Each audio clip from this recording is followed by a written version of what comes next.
चलिए थोड़ा सा आगे की तरफ बात करते हैं। हमने एक चीज़ देखी कि ये जो फोर्स है हमारा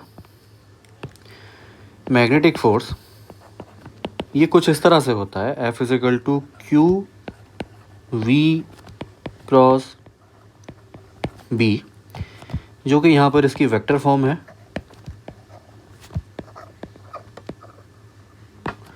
और अगर हम इसको मैग्नीट्यूड फॉर्म में चेंज करें तो ये कुछ ऐसा हो जाता है q v B sine theta.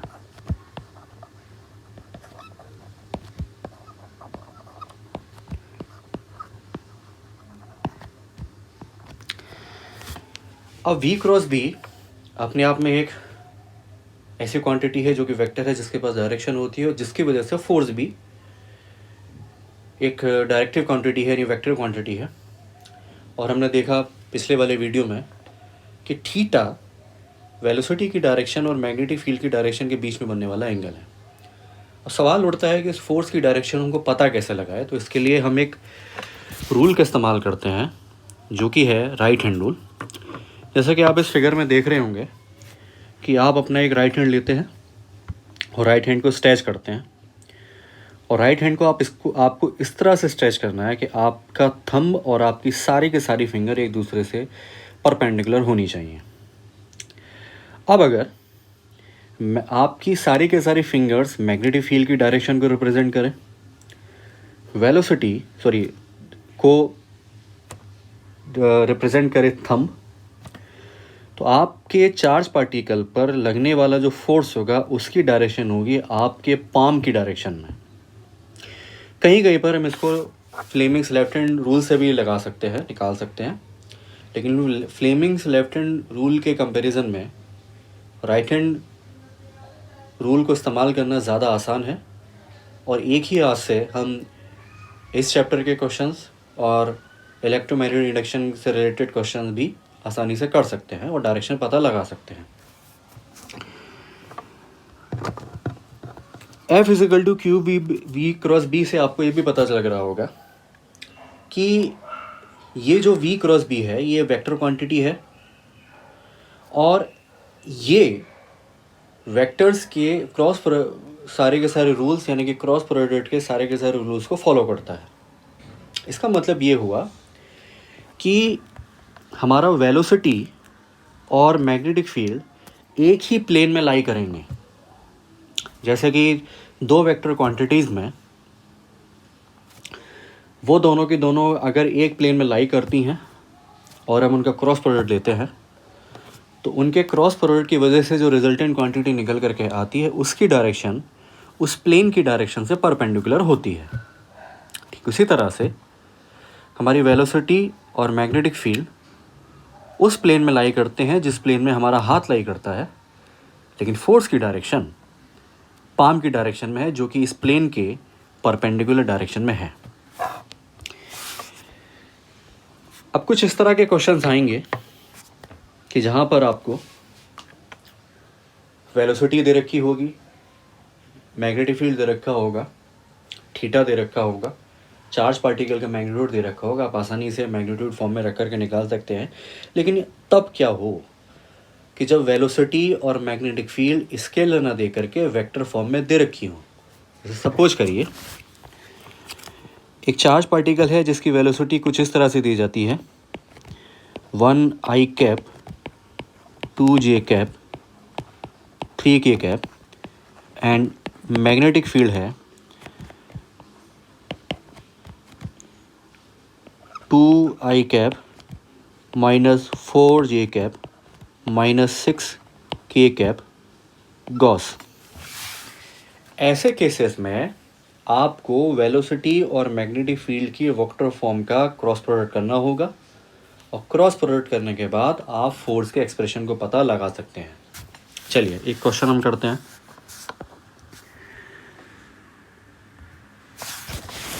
एक electric charge plus q meets with velocity v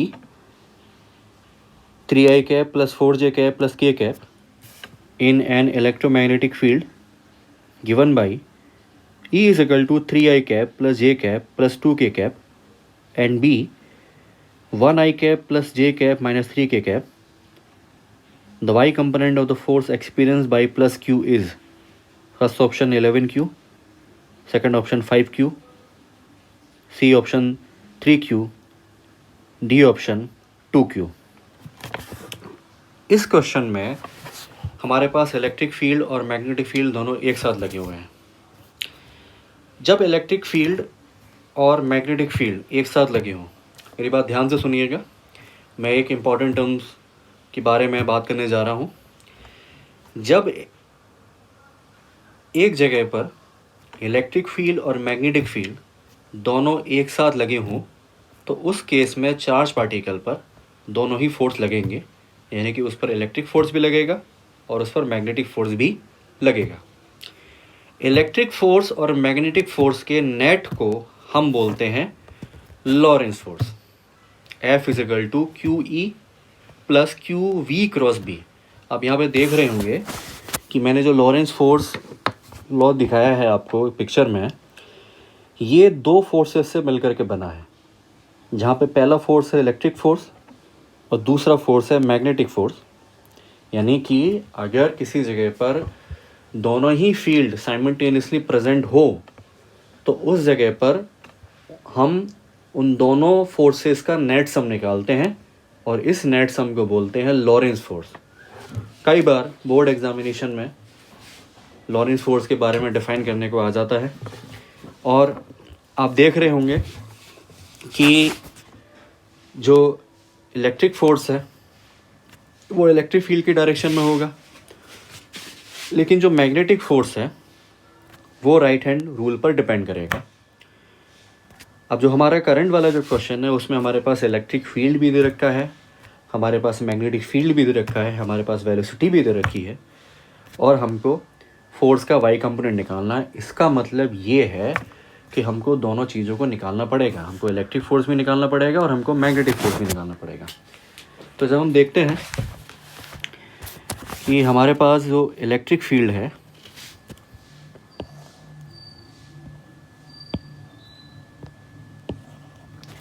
वो कुछ इस तरह से है, E इज इक्वल टू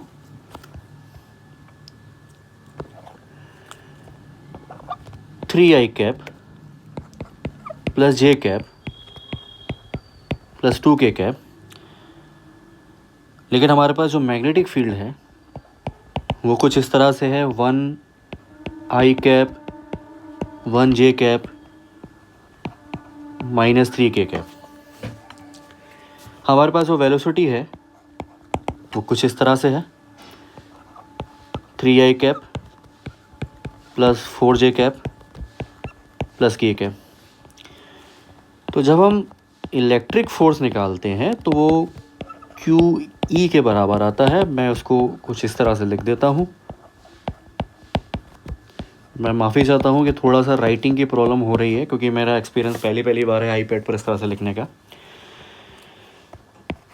दूसरा है magnetic force QV cross B, यानी कि हमें V क्रॉस B करना पड़ेगा। इसके लिए हम क्या करेंगे, I cap J cap K cap, velocity की जगह मैं वेलोसिटी रखता हूँ 3 4 1 और मैग्नेटिक फील्ड की जगह रखता हूँ 1 1 माइनस 3। मेरे पास जो आंसर निकल करके आता है वो आता है Q minus 13 I cap plus 10 J cap minus K cap Newton. अब हम लॉरेंस फोर्स जानते हैं क्योंकि लॉरेंस फोर्स दोनों का वेक्टर सम होता है। तो इस केस में ये जो फोर्स होगा वो FE प्लस FM के बराबर होगा। मैं FE की वैल्यू पुट करता हूँ जो कि आती है मेरे पास Q, और मैंने दोनों जगह से Q को कॉमन ले लिया है। ये आएगा 3I cap plus J cap plus 2K cap, और जो मेरे पास मैग्नेटिक फील्ड है वो कुछ इस तरह से आता है, minus 13 I cap plus 10J cap minus K cap. जब मैं इसको कैलकुलेट करता हूँ तो 3 i cap minus 13 i cap is equal to minus 10 i cap, j plus 1 j cap plus 10 j cap is equal to 11 j cap, 2 k cap minus k cap is equal to k cap. अब आप देख रहे होंगे कि जो मेरे पास force निकल कर के आया है F, ये कुछ इस तरह से निकल कर के आया है। इस फोर्स में ये वाला जो कंपोनेंट है ये इसका x कंपोनेंट है, ये वाला जो कंपोनेंट है इसका y कंपोनेंट है, और ये वाला जो कंपोनेंट है इसका z कंपोनेंट है। और क्वेश्चन में हमसे पूछा गया है कि फोर्स का y कंपोनेंट बताइए, और हम अच्छी तरह से जानते हैं कि एक वेक्टर क्वांटिटी को रिप्रेजेंट करने के लिए उसके मैग्नीट्यूड के साथ साथ उसके डायरेक्शन की ज़रूरत होती है। यहाँ पर i cap, j cap, k cap x axis, y axis और z एक्सिस की डायरेक्शन को रिप्रेजेंट कर रही हैं रेस्पेक्टिवली, यानी कि माइनस के 10 जो है वो नेगेटिव x एक्सिस पर है, 11 जो है वो पॉजिटिव y एक्सिस पर है, और जो 1 है वो पॉजिटिव z एक्सिस पर है। इसलिए इस क्वेश्चन का आंसर होगा y कंपोनेंट की वजह से 11 Q, यानी कि ऑप्शन नंबर ही हमारा सही है। चलिए एक दूसरा क्वेश्चन देखते हैं। ये बहुत ही इंटरेस्टिंग क्वेश्चन है और बहुत अच्छा क्वेश्चन है, जो कि जेईई मेंस ऑनलाइन 2013 में आया हुआ है। ये particle of charge 16 into 10⁻⁻16 coulomb moving with velocity 10 metre per second along x axis enters a region where magnetic field of induction B is along the positive y axis and an electric field of magnitude 10⁴ volt per meter is along the negative z axis. If the charged particle continues moving along x axis, the magnitude of magnetic field is, first option 16 into 10⁻³ Weber per meter square, option 2 2 into 10⁻³ Weber per meter square, option C 1 into 10⁻³ Weber per meter square, option D 4 into 10⁻³ Weber per meter square।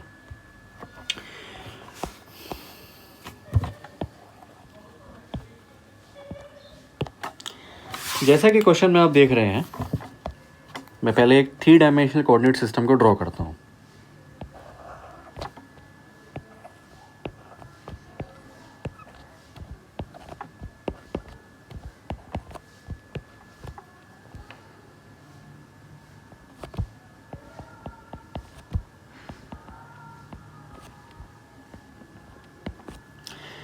Question की language के according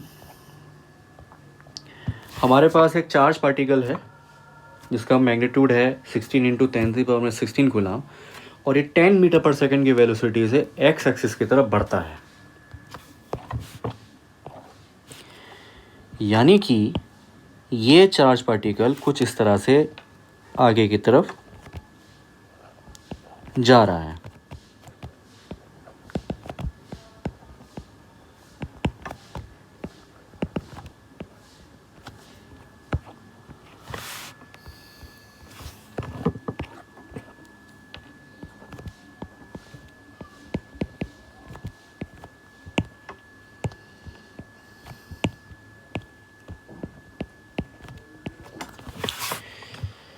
अब एक ऐसे reason में enter करता है जहाँ पर मैग्नेटिक फील्ड और इलेक्ट्रिक फील्ड दोनों मौजूद हैं। क्वेश्चन के लैंग्वेज के अकॉर्डिंग जो हमारे पास मैग्नेटिक फील्ड है वो पॉजिटिव वाई एक्सिस की तरफ है, और हमारा जो इलेक्ट्रिक फील्ड है वो नेगेटिव वाई एक्सिस की तरफ है।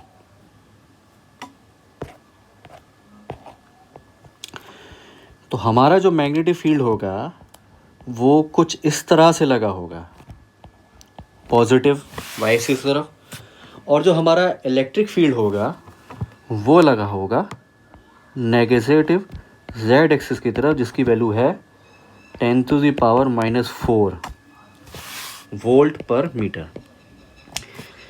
क्वेश्चन की लैंग्वेज ये कहती है, अगर आप लास्ट वाली लाइन को ध्यान से पढ़ें, कि if the charge particle continues moving along the x axis then magnetic field.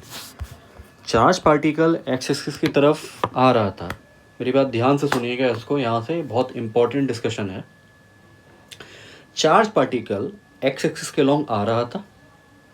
ये एक ऐसे रीजन में जा रहा था जहाँ पर दो फील्ड साइमल्टेनियसली लगे हुए हैं, जहाँ पर मैग्नेटिक फील्ड वाई एक्सिस की तरफ है और electric field negative Z axis की तरफ है। ओरिजिन पर इंटर करने के बाद ये चार्ज पार्टिकल बिना डिफ्लेक्ट हुए सीधे एक्स एक्सिस की तरफ ही जाने लगता है।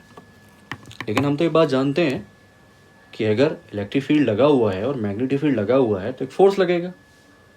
चलिए, तो डायरेक्शन में कुछ चेंज होना चाहिए था, लेकिन वो नहीं हुआ। चलिए इसको थोड़ा और तरीके से समझते हैं कि मान लीजिए कि इस जगह पर सिर्फ इलेक्ट्रिक फील्ड लगा हो और ये चार्ज पार्टिकल अंदर की तरफ जा रहा हो। जैसे ही ये पार्टिकल ओरिजिन पे पहुंचेगा तो ओरिजिन पर पहुंचने की वजह से इस पर एक फोर्स लगना स्टार्ट हो जाएगा, जो कि नेगेटिव जेड एक्सिस की तरफ होगा और जो होगा इलेक्ट्रिक फोर्स, यानी कि इसमें डिफ्लेक्शन होगा। अब अगर थोड़ी देर के लिए मैं ये मान लूँ कि यहाँ पर इलेक्ट्रिक फील्ड नहीं है, सिर्फ मैग्नेटिक फील्ड है, तो जैसे ही चार्ज पार्टिकल यहाँ इंटर होगा इस जगह पर, तो राइट हैंड लॉ का इस्तेमाल करते हुए हम जब डायरेक्शन देखेंगे, क्योंकि वेलोसिटी की डायरेक्शन हमारी एक्सेस की तरफ है तो अपने थंब को मैंने एक्सेस की तरफ लिया, मैग्नेटिक फील्ड की डायरेक्शन वाइस की तरफ है तो मैं अपनी फिंगर्स को वाइस की तरफ ले लिया, और जो मैग्नेटिक फोर्स लगेगा वो पाम की तरफ लगेगा और मेरे पाम की डायरेक्शन जो अब आ रही है वो इस पॉजिटिव जेड एक्सिस की तरफ आ रही है। इसका मतलब ये है कि ये जो फोर्स अब लग रहा है मैग्नेटिक, वो यहाँ लग रहा है। ये दोनों चीज़ें मैंने तब देखी जब सेपरेटली इलेक्ट्रिक फील्ड लगा हुआ है और सेपरेटली मैग्नेटिक फील्ड लगा हुआ है। यानी कि अगर ये दोनों फील्ड सेपरेटली लगे होते अलग अलग तो चार्ज पार्टिकल इस रीजन में एंटर करने के बाद डिफ्लेक्ट ज़रूर होता, लेकिन इस केस में ऐसा नहीं हुआ है। दोनों के दोनों फील्ड लगे होने के बाद चार्ज पार्टिकल डिफ्लेक्ट नहीं हुआ है। डिफ्लेक्ट ना होने का मतलब सिर्फ एक ही है कि मैग्नेटिक फील्ड की वजह से जो फोर्स है उसने इलेक्ट्रिक फील्ड की वजह से फोर्स को बैलेंस कर लिया है। इसका मतलब ये हुआ कि F M is equal to F E के बराबर है और हम q v B is equal to q E का इस्तेमाल करते हुए बी की वैल्यू को इस तरह से निकाल सकते हैं और इलेक्ट्रिक फील्ड की वैल्यू पुट कर दें और वेलोसिटी की वैल्यू पुट कर दें, हमारे सामने आंसर आ जाएगा। दूसरे तरीके से हम इसको ऐसे भी समझ सकते हैं कि हमारे पास जो लॉरेंट्ज़ फोर्स था नेट,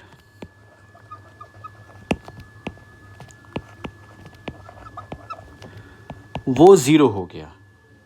वो ज़ीरो हो गया इस वजह से क्या हुआ कि चार्ज पार्टिकल अनडिफ्लेक्टेड होते हुए गया। अगर लॉरेंट्ज़ फोर्स ज़ीरो नहीं होता तो चार्ज पार्टिकल की डायरेक्शन में कुछ ना कुछ डिफ्लेक्शन ज़रूर होता।